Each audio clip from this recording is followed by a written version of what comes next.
So I've said in the past, I've been on this kick now. I've been looking into mummies. It started with the question, what's the difference between mummies and zombies? And for me, that one was obvious. The mummies, are dead, brought back to life. Zombies are supposed to be the walking dead.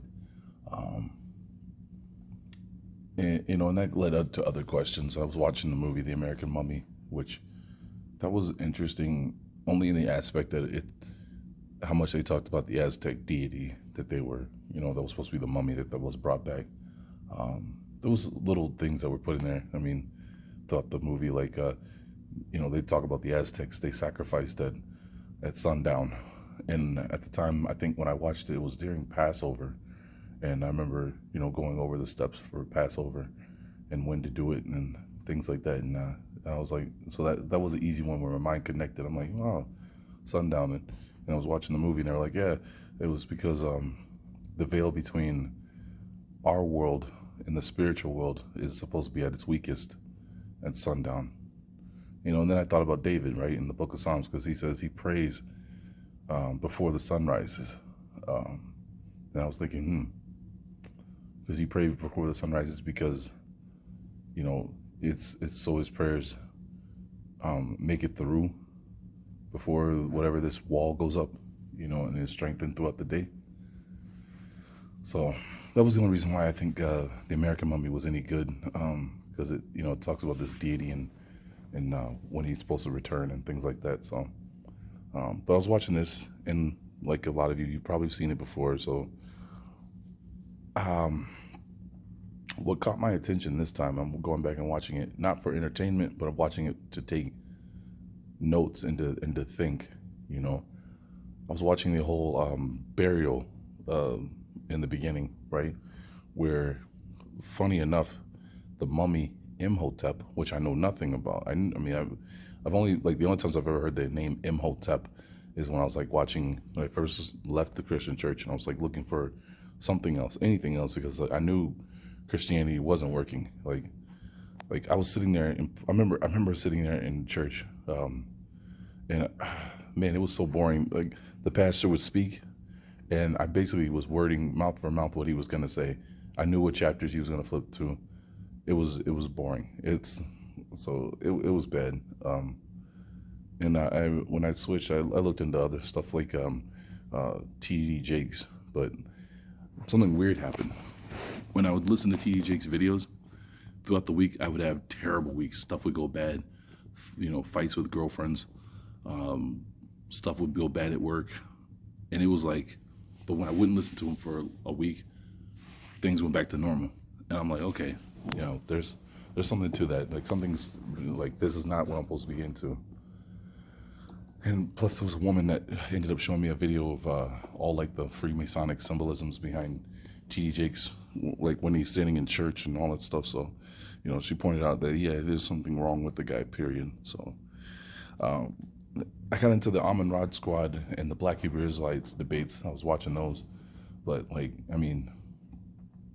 that was less about learning. That was more about just name calling when it really came down to it,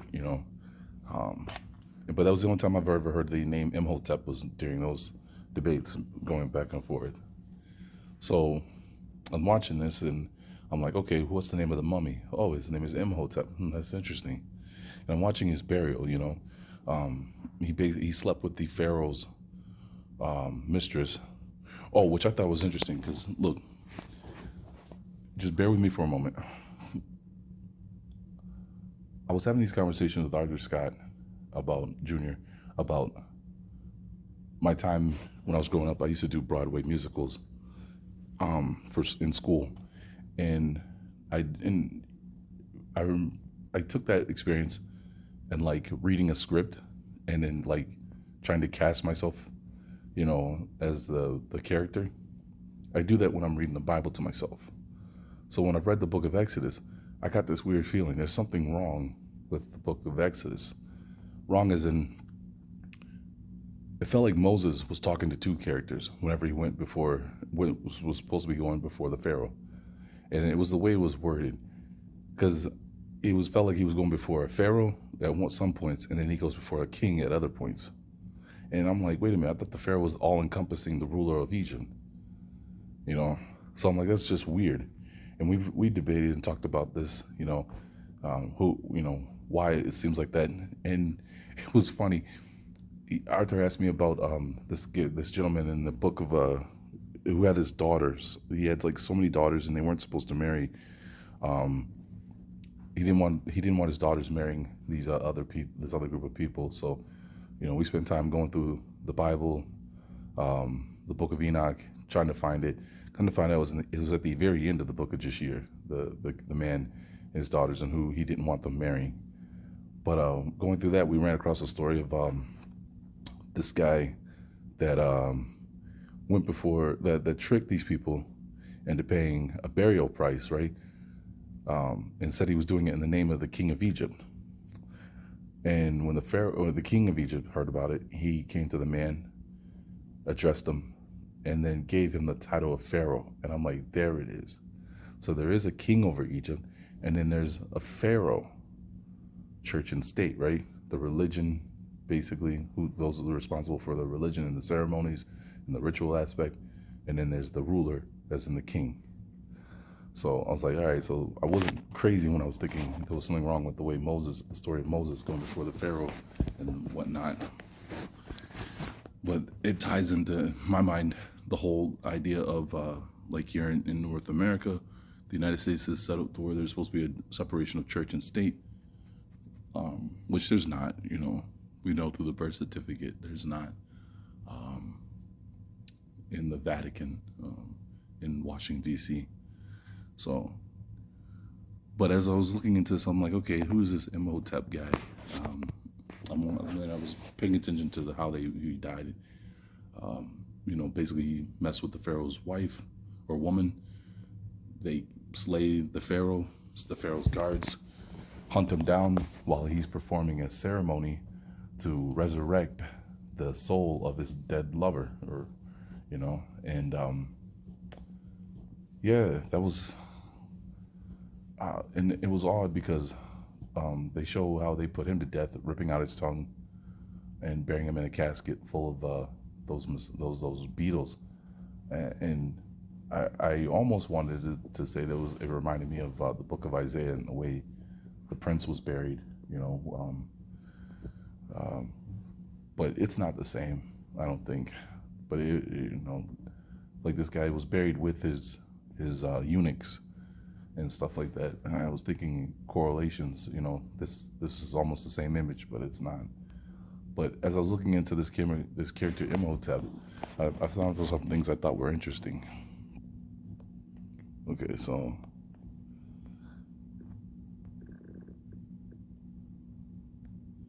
let's pick this up here.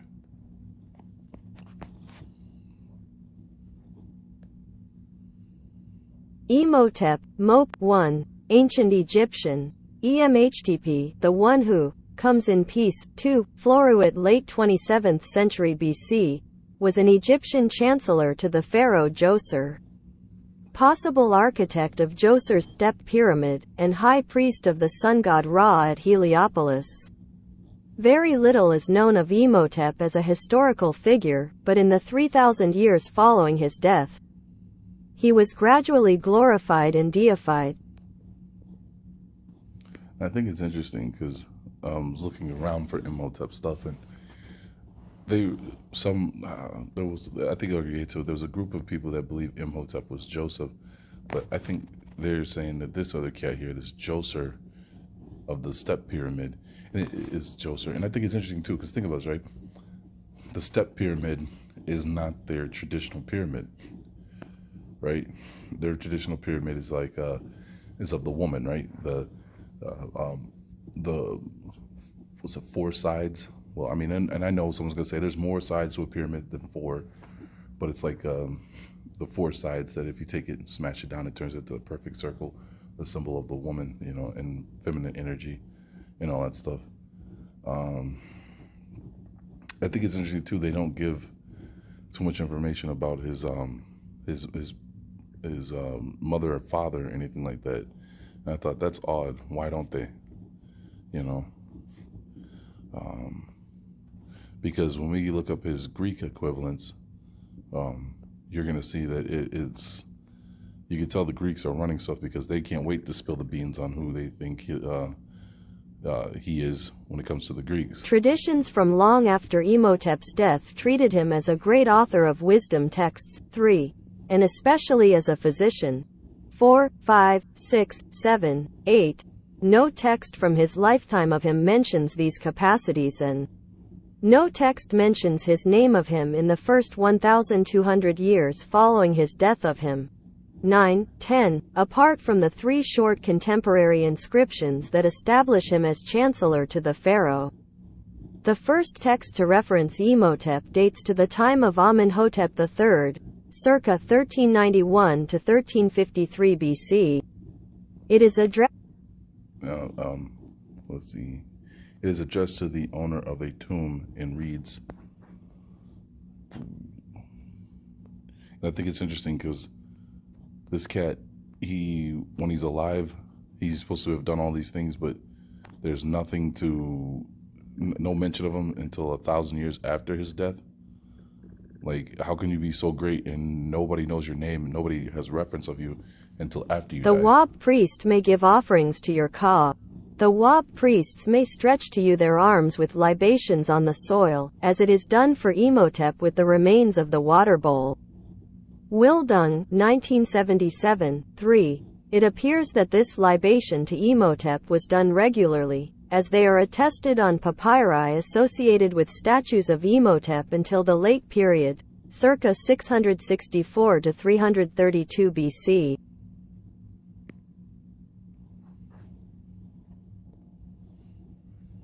Wildung, 1977, 3. Explains the origin of this cult as a slow evolution of intellectuals' memory of Imhotep, from his death onward. Gardiner finds the cult of Imhotep during the New Kingdom, c. 1550 to 1077 BC, sufficiently distinct from the usual offerings made to other commoners that the epithet demigod is likely justified to describe his veneration of him. 11. The first references to the healing abilities of Imhotep occur from the 30th dynasty, c. 380 to 343 BC, onward, some 2,200 years after his death. 10. 127, 344 Imhotep is among the few non-royal Egyptians who were deified after their deaths, and until the 21st century. He was one of nearly a dozen non-royals to achieve this status. 12. 13. The center of his cult was in Memphis. The location of his tomb remains unknown, despite efforts to find it. 14. The consensus is that it is hidden somewhere at Saqqara. Imhotep's historicity is confirmed by 2 contemporary inscriptions made during his lifetime on the base or pedestal of one of Djoser's statues, Kairosia 49889, and also by a graffito on the enclosure wall surrounding Sekhemkhet's unfinished step pyramid. 15. 16. The latter inscription suggests that Imhotep outlived Djoser by a few years and went on to serve in the construction of Pharaoh Sekhemkhet's pyramid, which was abandoned due to this ruler's brief reign. 15. And like I said, you think about the step pyramids, it's not the traditional pyramid. Like, all right, where do we have step pyramids? Central America, in Asia, right? So why would this guy out of nowhere come along and decide, let's create a step pyramid? It's not the Egyptian, or the people that are calling Egyptians, traditional way, you know? And it's this, and he's doing this for this Djoser, however you pronounce this guy's name, who, we'll look at that guy too, because they seem to want to say Djoser. Is not who they think he is. Imhotep was one of the chief officials of the pharaoh Djoser. Concurring with many later legends, Egyptologists credit him with the design and construction of the Pyramid of Djoser, a step pyramid at Saqqara built during the 3rd dynasty. 17. He may also have been responsible for the first known use of stone columns to support a building. 18, despite these later attestations. The pharaonic Egyptians themselves never credited Imhotep as the designer of the stepped pyramid, nor with the invention of stone architecture. 19. 2,000 years after his death, Imhotep's status had risen to that of a god of medicine and healing. Eventually, Imhotep was equated with Thoth, the god of architecture, mathematics, and medicine. And patron of scribes, Imhotep's cult was merged with that of his own former tutelary god. He was revered in the region of Thebes as the brother of Amenhotep, son of Hapu, another deified architect, in the temples dedicated to Thoth. 20:21, v3, p104. Because of his association with health, the Greeks equated Imhotep with Asclepios, their own god of health who also was a deified mortal. 22. According to myth, Imhotep's mother was a mortal named Keredu Ankh. She too being eventually revered as a demi-goddess as the daughter of Banabjade. 23. Alternatively, since Imhotep was known as the son of Ptah, 21, v. p106, volume and issue needed, his mother Da'el was sometimes claimed to be Sekhmet, the patron of Upper Egypt whose consort was Ptah.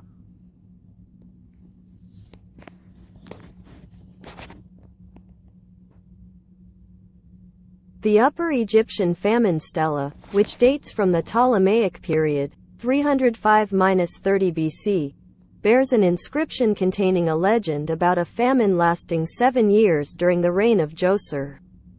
Imhotep is credited with having been instrumental in ending it. One of his priests of him explained the connection between the god Khnum and the rise of the Nile to the pharaoh, who then had a dream in which the Nile god spoke to him, promising to end the drought. 24. A Demotic papyrus from the Temple of Tebtunis, dating to the 2nd century AD, preserves a long story about Imhotep. 25. The pharaoh Djoser plays a prominent role in the story, which also mentions Imhotep's family, his father Da'el the god Ptah, his mother Da'el Keredwank, and his younger sister Renpetneferet. At one point Djoser desires Renpetneferet, and Imhotep disguises himself and tries to rescue her. The text also refers to the royal tomb of Djoser. Part of the legend includes an anachronistic battle between the Old Kingdom and the Assyrian armies where Imhotep fights an Assyrian sorceress in a duel of magic. 26. As an instigator of Egyptian culture, Imhotep's idealized image lasted well into the Roman period. In the Ptolemaic period, the Egyptian priest and historian Manetho credited him with inventing the method of a stone-dressed building during Djoser's reign, though he was not the first to actually build with stone. Stone walling, flooring, lintels, and jambs had appeared sporadically during the Archaic period, though it is true that a building of the size of the step pyramid made entirely out of stone had never before been constructed. Before Djoser, pharaohs were buried in mastaba tombs. Egyptologist James Peter Allen states that the Greeks equated him with their own god of medicine, Asclepios. Although ironically there is no evidence that Imhotep himself was a physician. 27. In his Pulitzer Prize-winning biography of cancer, The Emperor of All Maladies, Siddhartha Mukherjee cites the oldest identified written diagnosis of cancer to Imhotep. 28. Unfortunately, the therapy Imhotep laconically prescribed for it would be equally recognizable for millennia. There is none. So, what I want to look into now is his Greek equivalence, is Asclepius. Let me see here. Oh, and don't forget, he's a chancellor, to Joseph, or to Pharaoh Djoser, and a high priest of Ra. Because I think what they did there gives away the Ra's equivalence in his Greek story here, or a character here. Look at this. Look at this.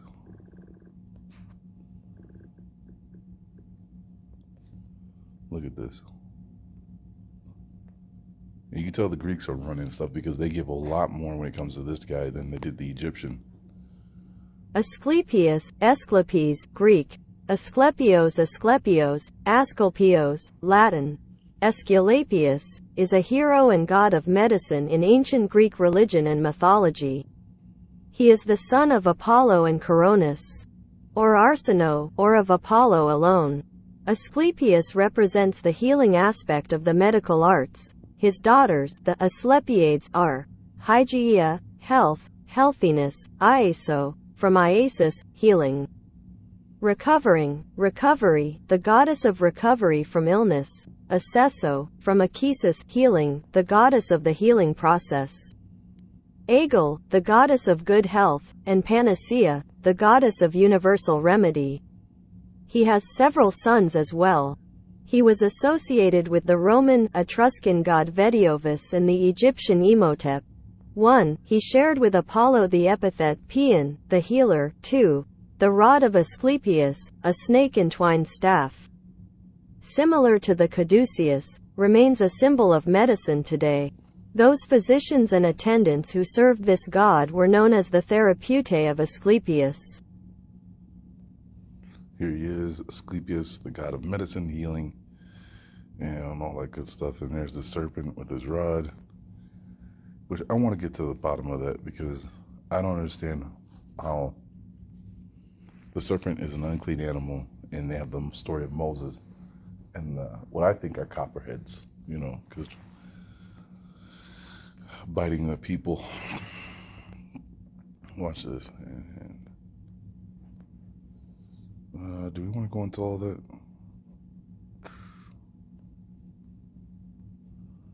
I don't want to go into all that.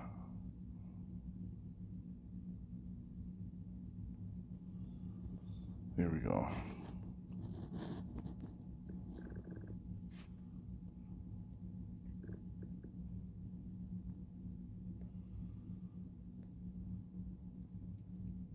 Asclepius was the son of Apollo and, according to the earliest accounts, a mortal woman named Coronis, who was a princess of Tricca in Thessaly. 6-7. When she displayed infidelity by sleeping with a mortal named Aeschines, Apollo realized this with his prophetic powers from him and killed Aeschines. Coronis was killed by Artemis for being unfaithful to Apollo and was laid out on a funeral pyre to be consumed. But Apollo rescued the child by cutting him from Coronis' womb.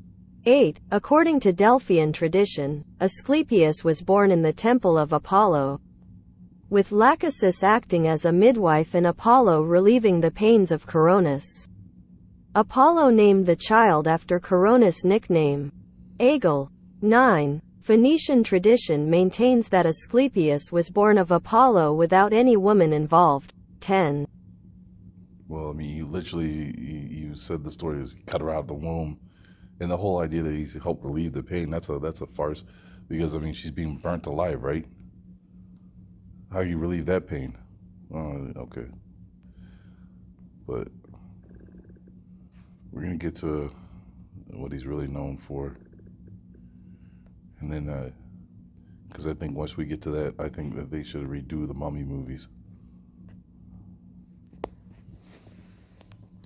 According to the Roman version, Apollo, having learned about Coronis' betrayal with the deadly Aeschines through his raven Lycius, killed her with his arrows.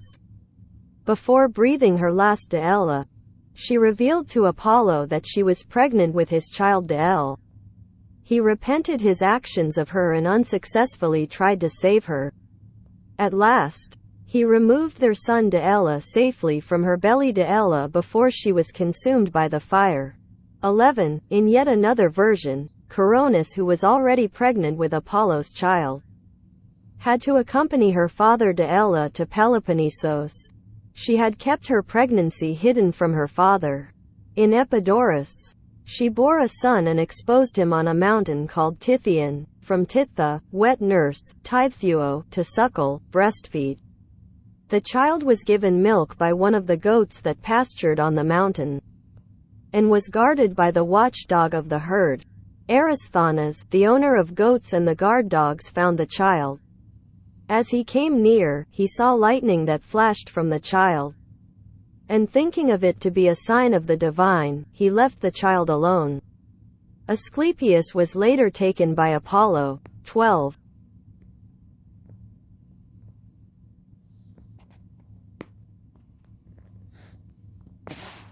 According to Strabo and other traditions, the birthplace of Asclepius is considered to be Tricca, modern Trikala city in Thessaly.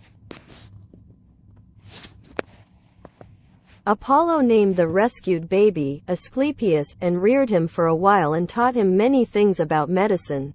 15. However, like his half-brother, Aristaeus, Asclepius had his formal education under the centaur Chiron, who instructed him in the art of medicine. 16. It is said that in return for some kindness rendered by Asclepius, a snake licked Asclepius's ears clean and taught him secret knowledge. To the Greeks, snakes were sacred beings of wisdom, healing, and resurrection. Asclepius bore a rod wreathed with a snake, which became associated with healing. Another version states that when Asclepius, or in another myth Polyidus, was commanded to restore the life of Glaucus, he was confined in a secret prison. While pondering on what he should do, a snake crept near his staff. Lost in his thoughts of him, Asclepius unknowingly killed it by hitting it again and again with his staff of him. Later, another snake came there with an herb in its mouth, and placed it on the head of a dead snake, which soon came back to life. Seeing this, Asclepius used the same herb, which brought Glaucus back. 17. A species of non-venomous pan-Mediterranean serpent, the Aesculapian snake, Zamenis longissimus, is named for the god. Did you catch that? Not only did this child supposedly had its ears licked by a serpent, right? Asclepius' ears cleaned and taught in secret knowledge. And this is the healing sign and symbol, right? Why didn't Apollo or all of them teach this? How did the serpent know this, and none of the gods, so quote unquote gods, knew this? Why would the serpent choose to teach him and this stuff instead of Apollo teaching him this stuff? And no way stopped this serpent with all their ways of knowing what's going on. Come on, and I think that's interesting too. They said all it took them was an herb. All it took was an herb to bring things back to life.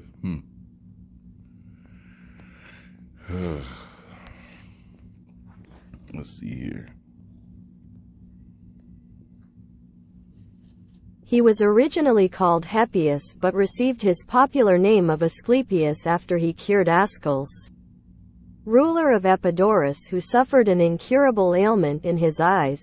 18. Asclepius became so proficient as a healer that he surpassed both Chiron and his father, Apollo. Asclepius was therefore able to evade death and to bring others back to life from the brink of death and beyond. This caused an excessive abundance of human beings, and Zeus resorted to killing him to maintain balance in the numbers of the human population. At some point, Asclepius was among those who took part in the Caledonian boar hunt. Now, you see that? Now, you got to ask yourself, how can this character, Imhotep, be so important, but yet they don't reveal he could do any of this stuff, or he learned to do any of this stuff? But this character is supposedly, he's outdoing Apollo and others when it comes to healing. And this is that's gonna lead to jealousy. It said right there, it's gonna lead to Zeus killing them, right? Because it's about the population. Can't have the world overpopulated. When we were told to be fruitful, multiply. Nope, can't do that. And you see that even till the day, hey, we gotta keep the numbers in check. Can't have no Asclepius running around here.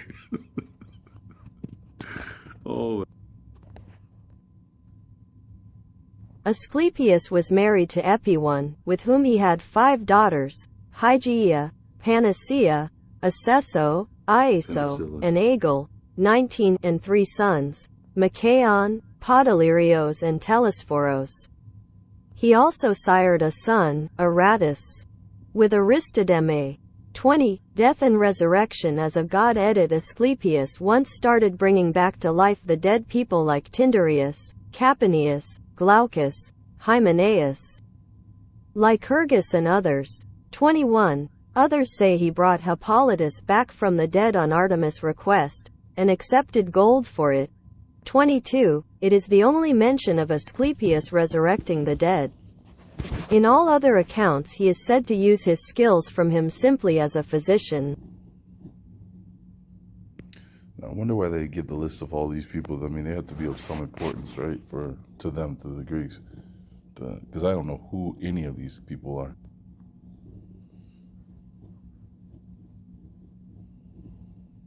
Oh, there we go. However, Hades accused Asclepius of stealing his subjects and complained to his brother Zeus about it. 23. According to others, Zeus was afraid that Asclepius would teach the art of resurrection to other humans as well. 24. So he killed Asclepius with his thunderbolt. This angered Apollo, who in turn killed the Cyclops who made the thunderbolts for Zeus. 25. For this act, Zeus banished Apollo from Olympus. 26. And commanded him to serve Admetus, king of Thessaly, for a year. 27. After Asclepius's death, Zeus placed his body among the stars as the constellation Ophiuchus, the serpent holder. 28. Later, however, upon Apollo's request, Zeus resurrected Asclepius as a god and gave him a place on Olympus. 29. The most ancient and the most prominent Asclepian, or healing temple, according to the geographer of the 1st century BC, Strabo, was situated in Tricala. 30. The 1st century AD Pool of Bethesda, described in the Gospel of John, chapter 5, was found by archaeologists in 1964 to be part of an Asclepian. 31. 32. One of the most famous temples of Asclepius was at Epidaurus in northeastern Peloponnese, dated to the 4th century BC. 33. Another famous Asclepian was built approximately a century later on the island of Kos. 33. Where Hippocrates, the legendary father of medicine, may have begun his career. Other Asclepiae were situated in Gortys, in Arcadia, and Pergamum in Asia. From the 5th century BC onwards, 34, the cult of Asclepius grew very popular and pilgrims flocked to his healing temples, Asclepiae, to be cured of their ills. Ritual purification would be followed by offerings or sacrifices to the god, according to means. And the supplicant would then spend the night in the holiest part of the sanctuary, the abaton, or adyton. Any dreams or visions would be reported to a priest who would prescribe the appropriate therapy by a process of interpretation. 35. Some healing temples also used sacred dogs to lick the wounds of sick petitioners. 36. In honor of Asclepius, a particular type of non-venomous snake was often used in healing rituals, and these snakes, the Aesculapian snakes, slithered around freely on the floor in dormitories where the sick and injured slept. These snakes were introduced at the founding of each new temple of Asclepius throughout the classical world. The original Hippocratic oath began with the invocation, "I swear by Apollo the physician and by Asclepius and by Hygeia and Panacea and by all the gods." 36. Epidaurus, ta Epidaurus, was a festival at Athens in honor of Asclepius. 37. Epidaurus, ta Epidaurus, was a festival at Athens in honor of Asclepius. 37. Some later religious movements claimed links to Asclepius. In the 2nd century AD, the controversial miracle worker Alexander claimed that his god Glykon, a snake with a head of linen, 38, was an incarnation of Asclepius. The Greek language rhetorician and satirist Lucian produced the work Alexander the False Prophet to denounce the swindler for future generations.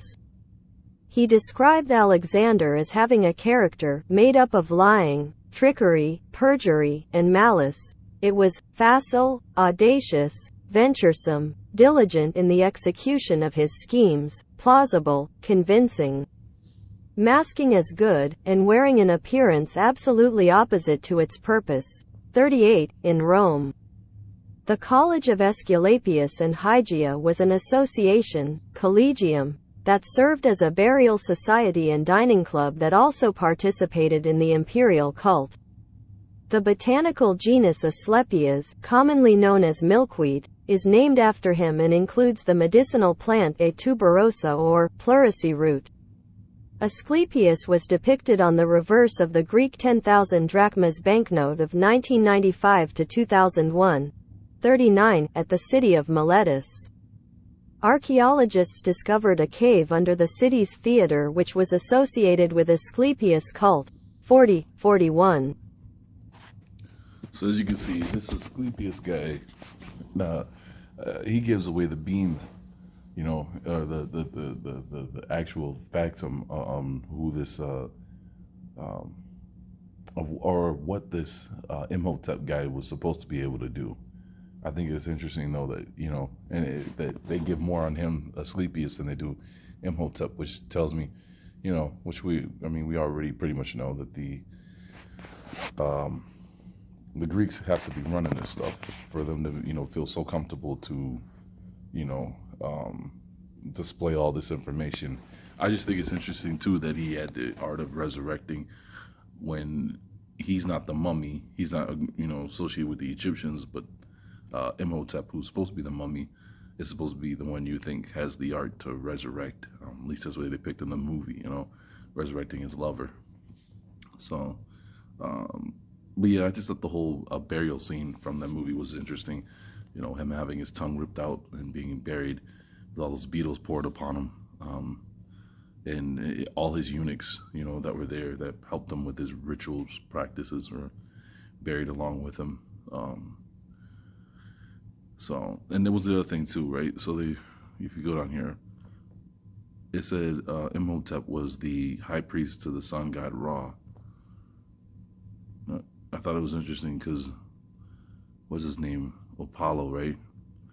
His whole thing is that Apollo has been described as a god of archery, music, and dance, truth, prophecy, healing, disease, the sun, and light. So, is Apollo in the Egyptian equivalents of the hierarchy, is he Ra? And then I was talking to Vincent about this, right? This Asclepius and what's his name there? Imhotep guy. And he turned to the book of Enoch, right? To see which one of the fallen angels would better fit this, their characteristics. And I think it was interesting because he points out Semyaza. Here, let's see. Here we have Semyaza. And I think, this would be a good thing to do in a video, is go through these different names that they have for Semyaza, because how does this one character have so many names? A lot of these names have to be false, right? Like a lot of them have to be false. He's got to have only one name, and this other stuff is just made up. Let's see.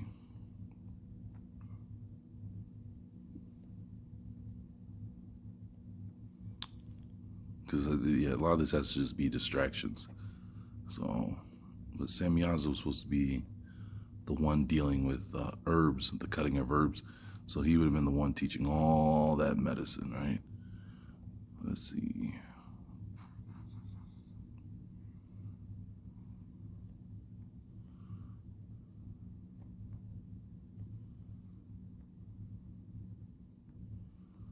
Hold on. In the Book of Enoch, one of the apocryphal writings, Semyaza is portrayed as the leader of a band of angels called Sons of God, or watchers, Grigori in Greek. These watchers became consumed with lust for mortal women and entered into machinations against heaven in order to consummate their desires. When the rebel angels first meet upon Mount Hermon to organize their secret society of 200 members, Samyaza, as their recognized chieftain, initially doubts the initiates' resolve to forswear heaven.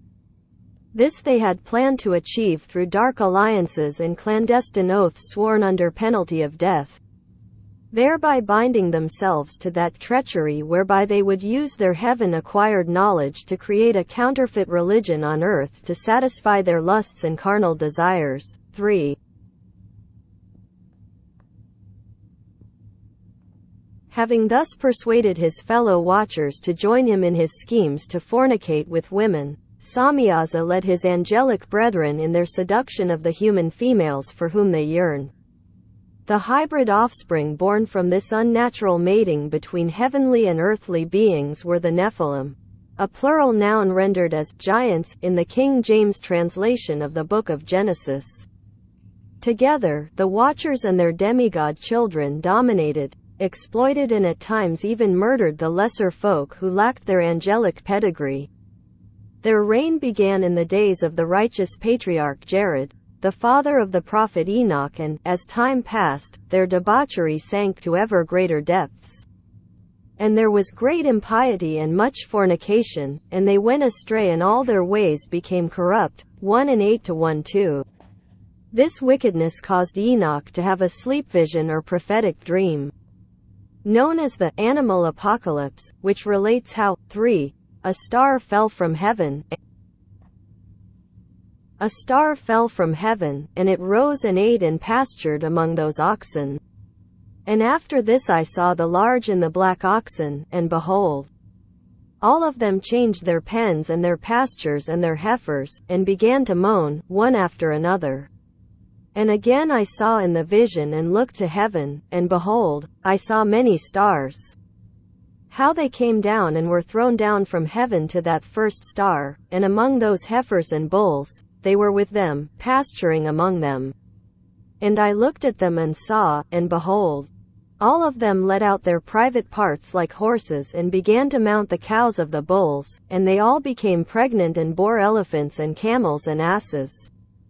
And all the oxen feared them and were affrighted at them, and began to bite with their teeth and to devour, and to gore with their horns. And they began, moreover, to devour those oxen. And behold, all the children of the earth began to tremble and quake before them and to flee from them. 1 and 86, 1-6. The Babylonian Talmud contains a singular mention of the name Samyaza, spelled in the Vilna edition with some lesser variations in the manuscripts, in Niddah 61a. Accordingly, now, Sihon and Og were brothers, as the Master said, Sihon and Og were sons of Ahijah, son of Semyaza. 9. The text does not elucidate the identity of Samyaza, who appears nowhere else in the corpus, but clearly portrays him as the grandfather of Og, the king of Bashan and the last of Rephaim, known for his gigantic height and strength. Deuteronomy chapter 3 verse 11. As such, this can be taken as a reference to the myth of the fallen angels and the motif of their gigantic progeny transmitted in Apocrypha and Pseudepigrapha. 10. And Azazel taught men to make swords, and knives, and shields, and breastplates, and made known to them the metals open-angle bracket of the earth close-angle bracket and the art of working them, and bracelets, and ornaments, and the use of antimony, and the beautifying of the eyelids, and all kinds of costly stones, and all coloring tinctures. 2. And there arose much godlessness, and they committed fornication, and they were led astray, and became corrupt in all their ways. Semjaza taught enchantments, and root cuttings, Armeros the resolving of enchantments, Barakijal. So, I said Samyaza, but they spell it with an E, not like in Sam. But yeah, no, we were wondering if this Apollo character might be the equivalent of this Semchaza guy here, because of how much he's connected to healing and medicine and the root cutting. That would be, in my opinion, the art of medicine and all that stuff. So